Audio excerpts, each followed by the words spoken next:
Taub, teaches in yeshivas, seminaries. I'm sure you all know him and have learned by him.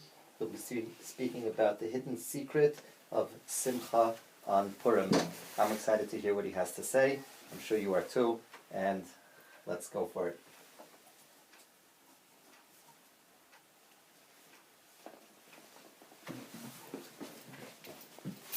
Well, it seems funny that they've got an Englishman speaking about Simcha.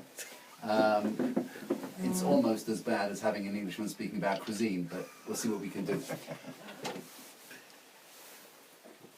Not only is Purim a day of perhaps the greatest Simcha in the year, but the Kabbalistic Sforim and the Arizal says that Yom Kippurim, the day Yom Kippur, is Kapurim. And many comment, if A is like B, what is more important? If we're comparing to B, B is more important. And that implies that actually Purim is more important, more holy, more special than Yom Kippur. What is going on?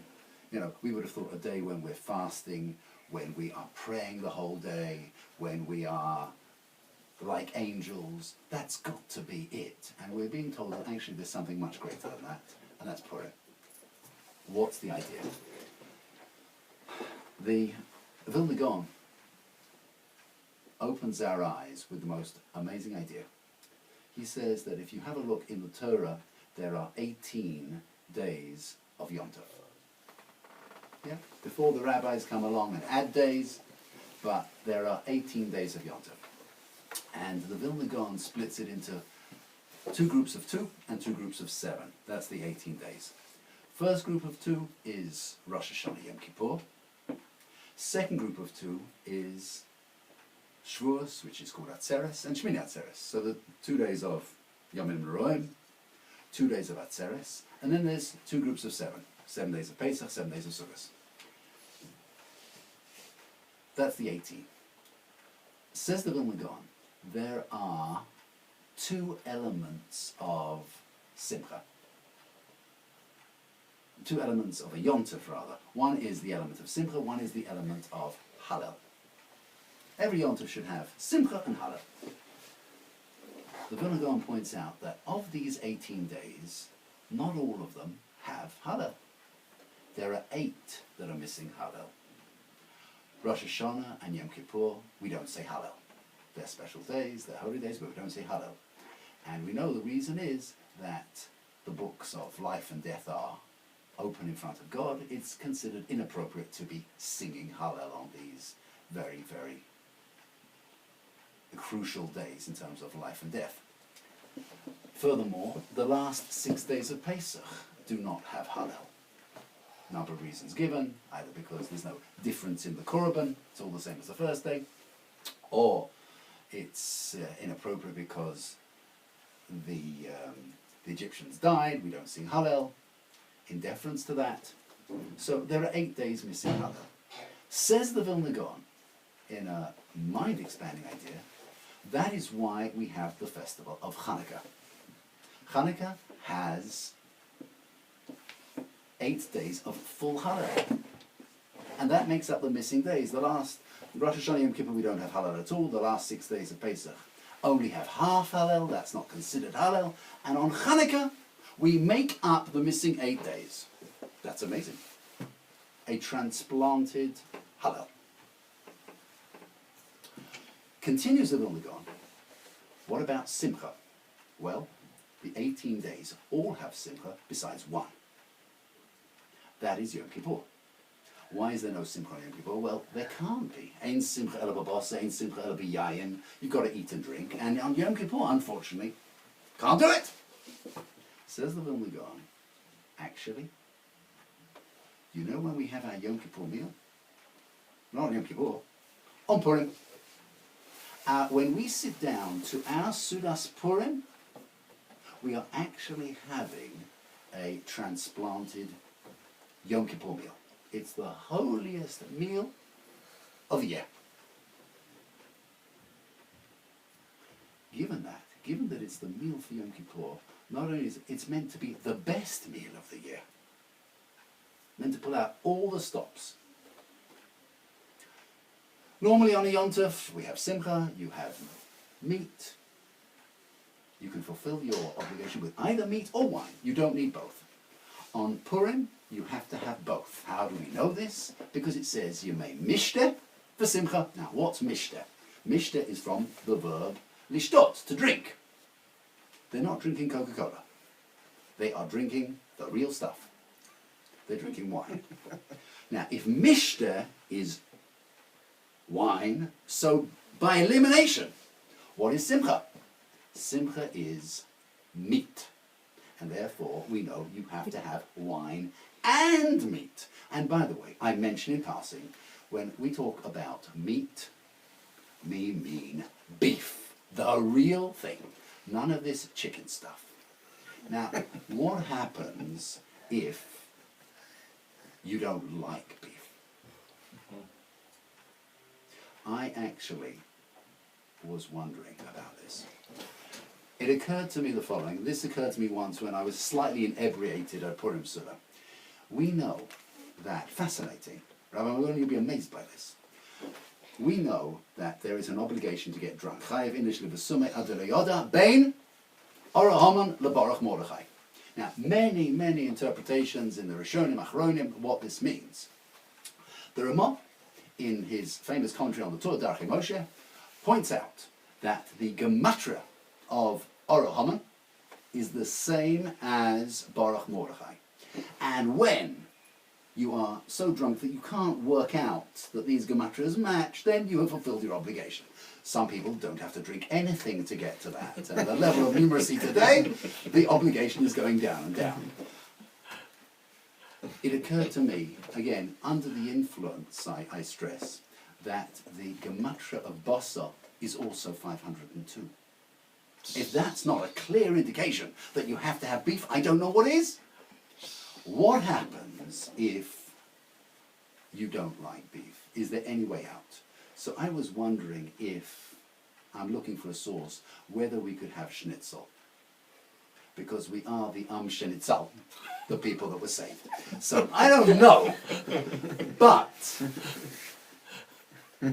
again, if you have a look, as you are all aware, there are two types of schnitzel. There is chicken schnitzel, and there is turkey schnitzel. In Hebrew, schnitzel off and schnitzel hodu. The gematria of schnitzel off is nothing like 502. But the gematria of schnitzel hodu, with one for the kolel, is exactly 502. It's a nace, no? It's a nace. And actually, it is alluded to in the Megillah, because you know it says Mehodu ad Kush, so of course you can. Given all this, it is the most important meal in the year. Why are we having our Yom Kippur meal on Purim? That's the question. Now, Yom Kippur, what happened on Yom Kippur?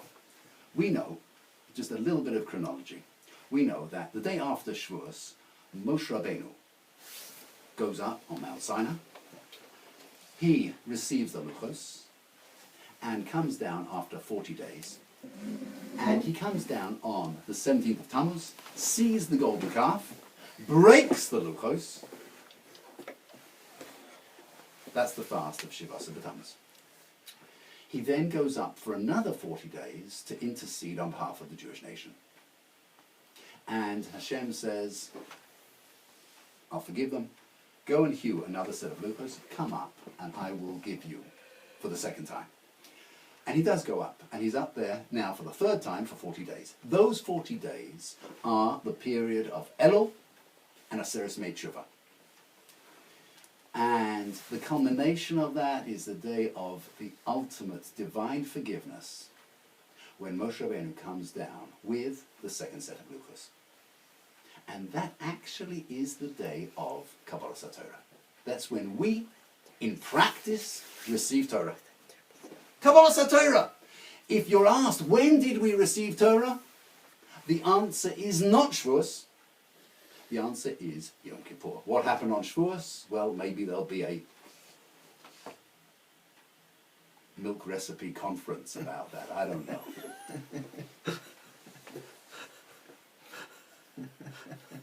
There's one problem. There's one problem with the Kabbalah Sator of Yom Kippur. The verse says, Vayisyatzvu betachti sahar. The Jewish nation stood. Now, literally, it means, and they stood underneath the mountain. If you read any Chumash, English translation, it won't say they stood underneath the mountain. It will say they stood at the foot of the mountain. However, our rabbis explain, famous Gemara in Shabbos, they stood underneath the mountain. Hashem picked up the mountain, held it over them, kaf aleim har kegigis, suspended it over them, and said, and I quote, Im atem mikablim haTorah mutav, v'im lav shom tehek v'raschem. If you accept the Torah, all well and good. If you don't, this is going to be your burial place. That doesn't give them much of a choice. Can you imagine the terror? One might even say a hair-raising experience.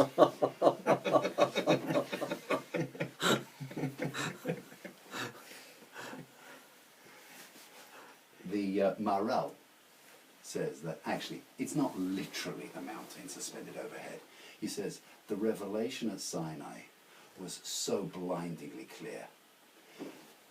The Jewish nation saw that Torah is everything. If you accept Torah, the world will carry on. If you don't accept Torah, there is no Kiyum. We know Rashi on Parshas Bereshis, Vayi Erev Boker, Yom HaShishi. Yom Sheni, Yom Shlishi, Yom Ravi, Yom Chamishi, Yom HaShishi. What's the HaShishi? So Rashi explains that the world is in limbo. Hashem keeps the world artificially going until the 6th day of Sivan. If the Jewish people don't accept Torah, no world.